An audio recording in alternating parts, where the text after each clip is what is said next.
The following is a presentation of the Mat Talk Podcast Network.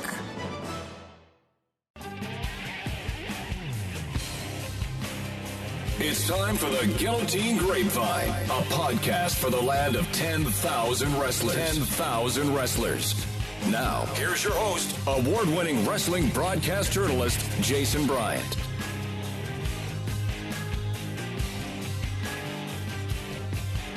Kicking off the college wrestling season at home is Jim Moulsoff, head coach at Augsburg University now. Let's talk about that a little bit.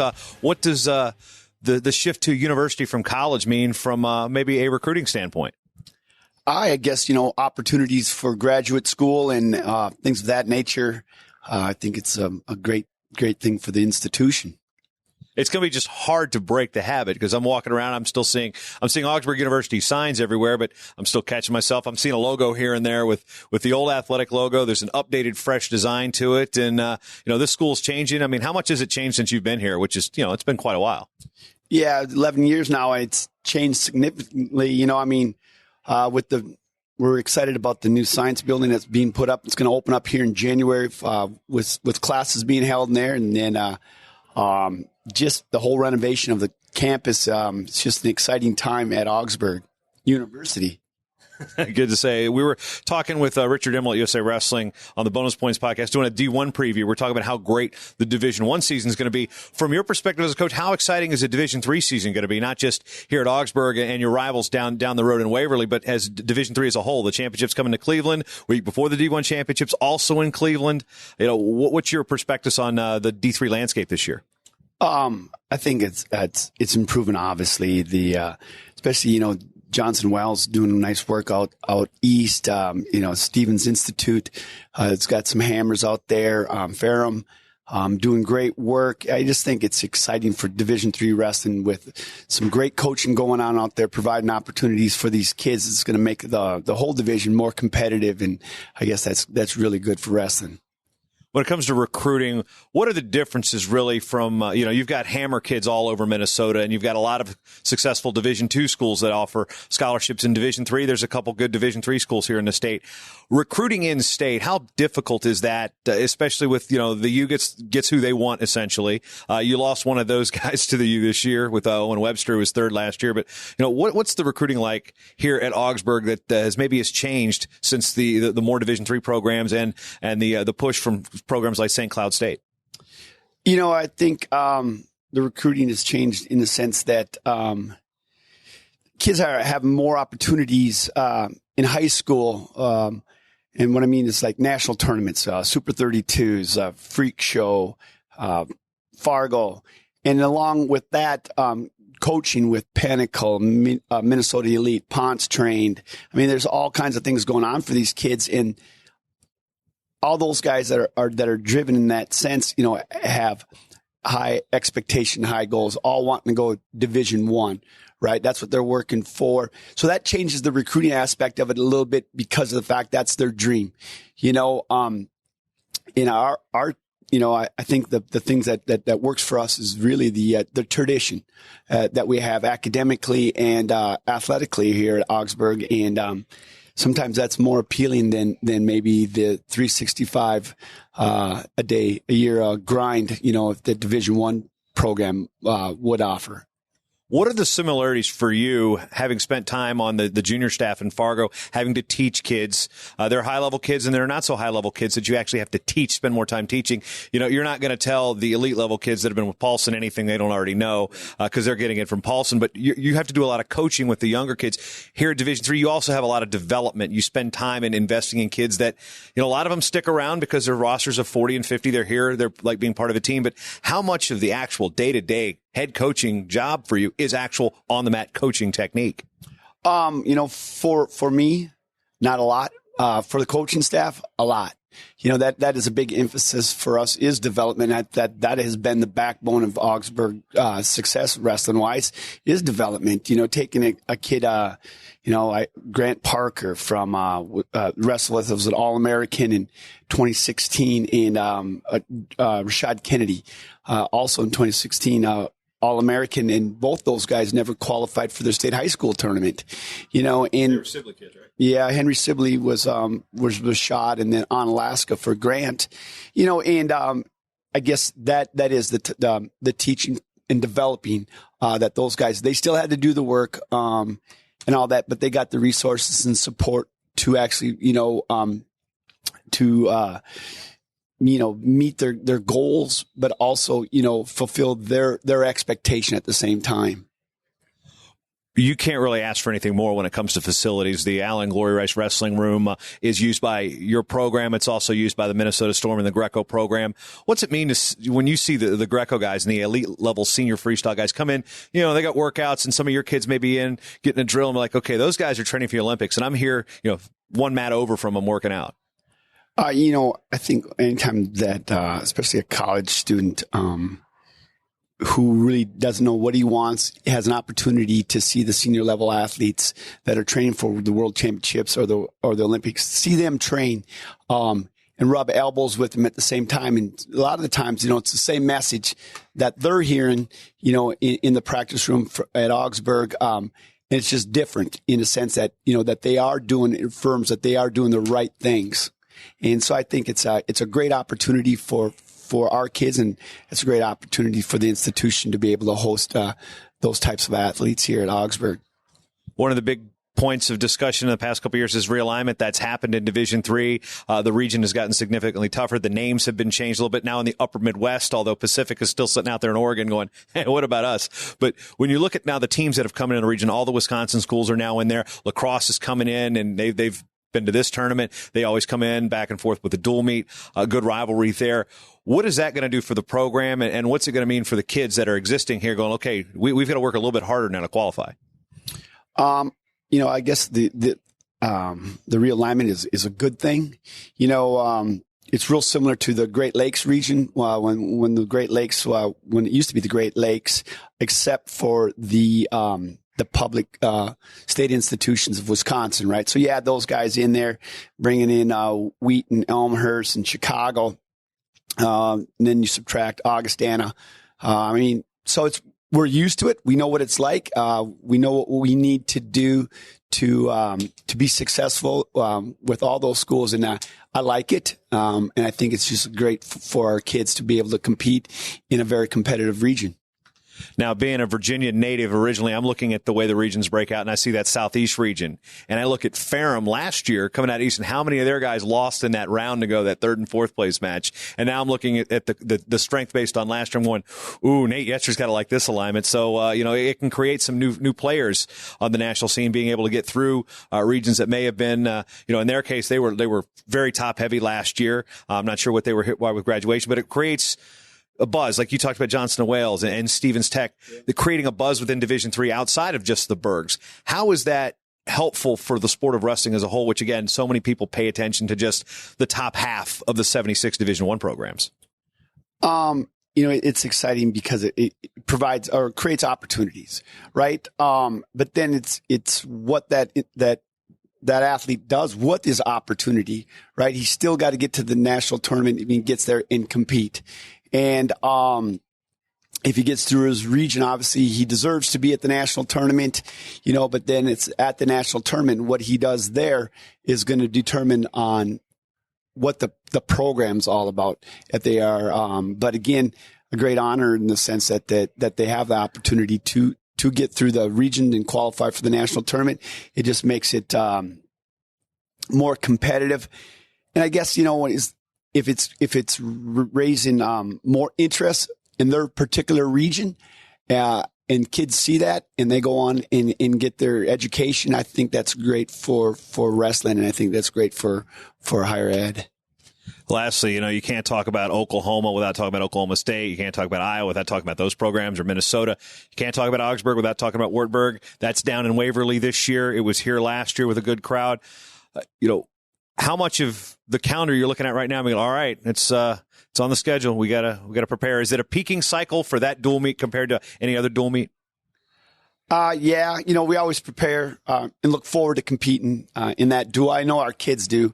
I know the alumni, when they talk about their time here at Augsburg. They always talk about the Battle of the Bergs, and it's no different now. I know it's going to be a big night there. We're going down there to Waverly, Apple Valley's, or excuse me, Scott West is wrestling Waverly Shell Rock prior, so there'd be a very knowledgeable crowd that's going to be there, and it's a great opportunity for our guys to go down there, in the on the border there and get down there and compete in a kind of a hostile environment. It's always exciting, always fun, and it's a great way for the kids to prepare for postseason wrestling. So I think it's going to be fun. It's going to be a good duel. It's going to be a real good duel. You're at the Auggie Open, Coach Jim Moulsoff. We'll let you get back to coaching now instead of just talking to me.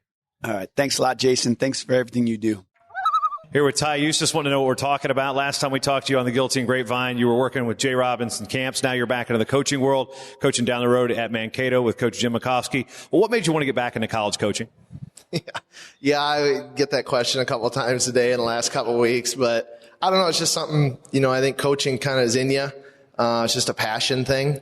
For me, it was just, wanting to really do something with being goal oriented, but just missing the team atmosphere and the competition aspect of things. But 5 years with Jay, it was awesome. I honestly wouldn't trade it for anything. Just so invaluable, just learning from him. And so it was a good transition for me to go to spend time with him and then get back into coaching here, and just lucky to be down there with Jim. Spent a lot of time on that office on Hennepin Avenue, and now a lot of time next to Jim McCoskey, where he's playing a lot of Social Distortion. He's a big music guy. You and him have a similar haircut. Yeah. When you look at what you learned from Jay in that office, how much of it was really about coaching and managing athletes? Because you had to manage a ton of athletes coming through every summer with the Jay Robinson camps. Yeah, Jay is big in the philosophical side of things, and that's what a lot of our conversations led to, was just how to mentor guys. Leadership, those are things that he's huge on. And also this college wrestling thing's a lot bigger than just the wrestling. Developing these guys, they need to be productive members of society, and those 4 or 5 years go very, very fast. So looking at this coaching thing as big picture, you're developing men. Wrestling and those leadership things go hand in hand. There's a legacy there at Mankato, which, your family is well tied to. What did it mean for the rest of your family for you to end up coaching at Minnesota State in Mankato? Yeah, I think my parents were pretty happy. We're about 45 minutes away. And that was a big part of it too, is just being closer to family. Me and my wife are expecting, another child right at Christmas time. So, family's a huge part of my life. It always has been. It always will be. So it definitely played a part, but there's a lot of excitement at Mankato. I think, To me, I think it can be really, really big. I think wrestling, people are excited about wrestling in southern Minnesota, and we've seen what the state of Minnesota is doing right now in terms of wrestling at the high school level, freestyle level, Greco-Roman level. I went there because I think we can win. I think we can win at the highest level for us. When you look at the highest level, of course, Augsburg carries the torch for Division III programs in this state, and one of the top 2 teams nationally year in, year out. Here in Minnesota at Division II level, Mankato was a national player, a contender, half a point away from winning a national title, years ago. If it wasn't for the honesty and integrity of a guy like Jim McCoskey, and now St. Cloud State's carrying the torch for, not just the state of Minnesota, but Division II. When you go into a coaching job, is it always good to have somebody you're chasing versus being the chased? Yeah, and I wish you went to mention that was my second. I was a grad assistant at Mankato for 2 years, 2007 and 2008. 2008's that year we won national duels, lost the national tournament by half a point. But St. Cloud's done an awesome job. Obviously, yeah, we gotta track them down. It's nice to have Upper Iowa close to us too. They're a great program. They have a great coach. We don't need any more motivation, but we don't have to look very far to get motivated. But it's like I said, I think we're really focusing on southern Minnesota and Minnesota as a whole, and we think that there are some great kids in this state. And we know Jim and I have worked together, and we've won. We've almost had that ultimate goal together, and we know what that's like, and we know what it takes. And I think I think we're going to get there. I really do, and we're on the right track. Since that time, there's been a growth in Division II. There are teams from the NAI that have reclassified. We're seeing new programs pop up. We're seeing real toughness. There's talk about expanding the national championships. What's different now with the Division II landscape than when you were a grad assistant? And how has that kind of changed the entire staff's way of, okay, now we're not like the number 2, number 3 option for Minnesota kids. There's a lot more. No, you're right. There is a lot more options. And I think that's made everyone have to kind of elevate their game. Even Division II schools, we're talking about facilities, we're talking about marketing. And I think all those things are good for wrestling. As the level of all that stuff rises across the country, there's kind of a trickle down effect. And it's like, we're all competing for good kids. So we have to continue to improve. I mean, as coaches, we have to promote our programs. We have to get out there and recruit. We have to do good things on our campus and our community. So I think to answer your question, it's just, wrestling's getting better. I think there's better leadership, there's better coaches, and we have to raise our level. And that's something, Jim and I definitely embrace. And we're in there every day working hard, just like a lot of college coaches are. But like I said, that we don't have to look too far for motivation. And we're extremely motivated. We have a good group of kids, though, and I really think we're on the right track down there. One thing about Jim that's always struck me as more than a wrestling coach is he's, you talk about philosophy with Jay Robinson. Jim McCoskey's another guy who's very philosophical, and the little the sayings he's got on his desk each day, and then basically caring about his athletes. He's taken second and third chance guys, and even if they could no longer wrestle for him, he's made sure they've gotten a degree. How much do you think that that's beneficial, not just from a wrestling standpoint? I mean, it's a loaded question, but from a life standpoint. Yeah, what I knew it about Jim, and that was one of the things that drew me to want to coach here with him is he's a big picture guy, and we talk about culture probably more than technical things, because at the end of the day, that's going to be more important for the strength of our program and the future of our program. We have to produce quality guys that are going to do good things. And the other thing is too, I mean, we have high standards at Mankato. I mean, the athletic department has set very high standards for our guys. We have to push them and hold them to those standards. But it's nice. It's nice that me and Jim have our philosophies are very closely aligned. We're constantly talking to these guys. It's the same as a lot of these college coaches. We're talking about study halls. We're talking about getting to class. We're talking about nutrition. We're talking about getting to sleep. We're talking about staying out of trouble, on the weekends and things like that. But that's what happens when your goals are high. And really it's a cultural thing with your program. I mean, we got to set our goals high, but they have to back it up with their daily actions too.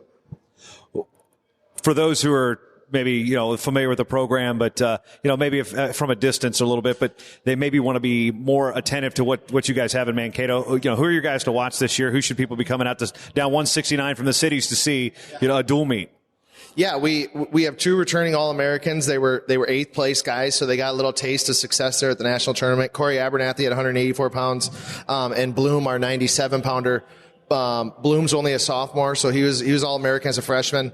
Those are our leaders on paper, but what we're challenging our young guys to do, we got a good group of young guys. You don't have to be a senior to be a leader. It's showing up every day and putting in the work and leading by example and pulling the rest of your teammates along with you. But very good young freshman class. We got a kid by the name of Kyle Rathman on our program. He's from Apple Valley High School. He's doing a real good job for us. And that's a kid that, when they come from a successful program, they can step in now as freshmen. And you see that across the country. These kids don't have to wait to be good. And that's kind of been the message that I've tried to bring there is we don't have time to wait till you're a junior or a senior to be an All-American. You guys need to step in the program, be hungry to get on that podium and beyond. And that's what's going to elevate our program. But, we have another senior at 157 pounds, Dylan Herman. He's a Southern Minnesota guy. And, very close group of guys. I've been really, really impressed. I've only been on the job about 3 weeks. Haven't even moved my family down there yet, but, been really impressed with the culture of the kids. They're close-knit guys. Just really working on toughness and wrestling 7 minutes, and they've responded really well. All right, now the recruiting, because this is still a state that's dominated by the maroon and gold in the Twin Cities at the U. You wrestled at Iowa. You're now coaching in Minnesota. Your brother's still down at Iowa. How many of those, quips do you get from parents when you're expecting when you go on these recruiting calls, be like, yeah, but hey, weren't you at Iowa?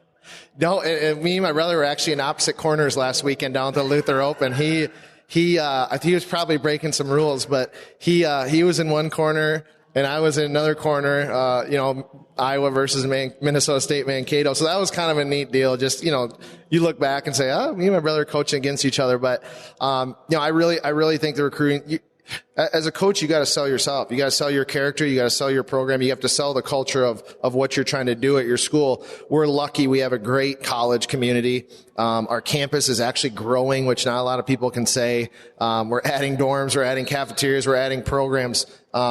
Very fortunate that Mankato is doing so well as a school. We have tremendous facilities and a lot of support from the athletic department. So in terms of recruiting, we got to get kids on campus and let them see what we have, because we really have some great things going on. Two things also. The guy who wrote Vision Quest taught at Mankato for a long, long time, Terry Davis. And you guys were one of the first two places in Minnesota to have a Chick-fil-A. So I always remember when I moved here, I'm like, where's the nearest Chick-fil-A? I got to drive to Mankato to get a Chick-fil-A. Yeah, that's on our campus too. That's in our student union, and I'll be making some stops down there for sure during lunch. But yeah, it's a neat college town with a lot of tradition.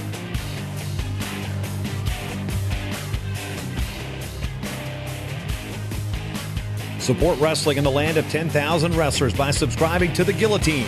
9 issues a year for just $20, the best value in Minnesota wrestling. Subscribe at theguillotine.com/subscribe. This show is part of the Matt Talk Podcast Network. For more wrestling podcasts, head over to MattTalkOnline.com.